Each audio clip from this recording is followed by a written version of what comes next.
নমস্কার সম্মানীয় দর্শকবৃন্দ, বর্তমানে আপনারা দুয়ারে সরকার ক্যাম্পে ভূমিহীন ক্ষেতমজুরদের যে কৃষক বন্ধুর আবেদন করছেন বা যাদের জমি নেই তারা যে আবেদন করছে 4,000 টাকা বছরে দেবে, সেই টাকা আপনি পাবেন কিনা, আপনারা যে আবেদন করছেন আপনাদের আবেদনগুলো অ্যাপ্রুভ হলো কিনা, তার আবেদনের স্ট্যাটাস কিভাবে চেক করতে হয় আজকের ভিডিওতে আমরা দেখাবো। তো অবশ্যই ভিডিওটি আপনাদের উপকার আসবে, শেষ পর্যন্ত ভিডিওটি দেখতে থাকুন।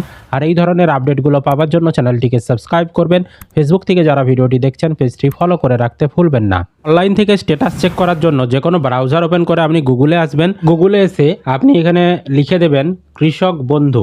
দেখতে পাচ্ছেন আমরা গুগলে লিখে দিয়েছি কৃষক বন্ধু কথাটি।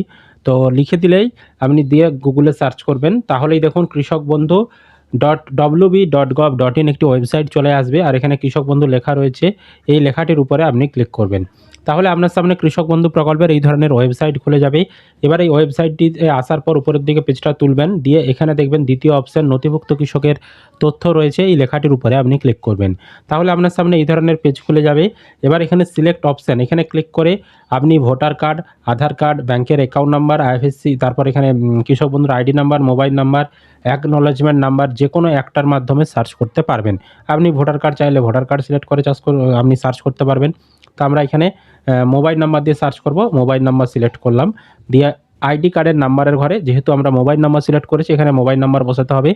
আপনি ক্যাম্পে যখন ফর্ম পূরণ করেছিলেন সেখানে যে মোবাইল নাম্বার দিয়েছিলেন সেই মোবাইল নাম্বারটাই কিন্তু এখানে দেবেন, বা ফর্ম পূরণের সময় যে ভোটার কার্ডের নাম্বার দিয়েছিলেন আপনাকে কিন্তু যখন ভোটার কার্ড সিলেক্ট করবেন, যদি আমি এখানে ভোটার কার্ড সিলেক্ট করি তাহলে কিন্তু আমাকে আইডি কার্ডের নাম্বারের ঘরে সেই ভোটার কার্ডের নাম্বারটা লিখতে হবে।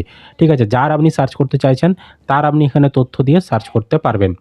ঠিক আছে, তারপর নিচে এখানে দেখবেন আই এম নট রোবট, এই বক্সটাই আপনাকে এরকম সিলেক্ট করতে হবে। অনেক সময় অটোমেটিক এই চেকবক্সে ঠিক চিহ্ন চলে আসে, অনেক সময় এরকম ছবি দেখায়, নির্দিষ্ট কিছু ছবিতে ক্লিক করে আপনাকে এখানে নিচে ভেরিফাই করতে বলে। এই যে ভেরিফাই করতে বলছে, আমার ক্ষেত্রে যেমন এখানে মোটরসাইকেলের ছবি যেগুলো তাতে ক্লিক করতে বলেছে, আমরা এখানে মোটরসাইকেল যেগুলো তাতে ক্লিক করব। ক্লিক করার পর এখানে ভেরিফাই অপশানে ক্লিক করে দেবো, তাহলেই দেখতে পাচ্ছেন ঠিক চিহ্ন চলে আসবে।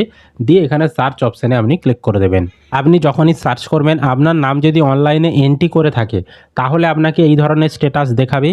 যদি এখনও আপনার নাম এন্ট্রি না করে থাকে তাহলে কিন্তু আপনার নো ডাটা ফাউন্ড বা নো রেকর্ড ফাউন্ড এরকম দেখাবে।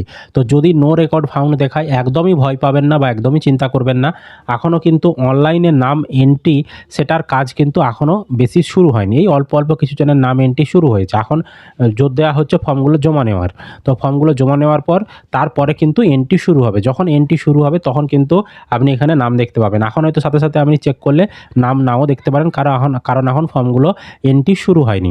তো যখন আপনি স্ট্যাটাস দেখবেন পরবর্তী সময় যদি স্ট্যাটাস আপনার দেখায় তখন এখানে আপনার একেডি আইডি, কৃষক বন্ধুর আইডি, তারপর আপনার ভোটার কার্ডের নাম্বার, আধার কার্ডের নাম্বার, তারপর আপনার নাম, জেলার নাম, ব্লকের নাম, গ্রাম পঞ্চায়েতের নাম, তারপর গ্রামের নাম, কতটা জমি আপনার যে যুক্ত ছিল সেটা এখানে দেখাচ্ছে আমাদের ক্ষেত্রে।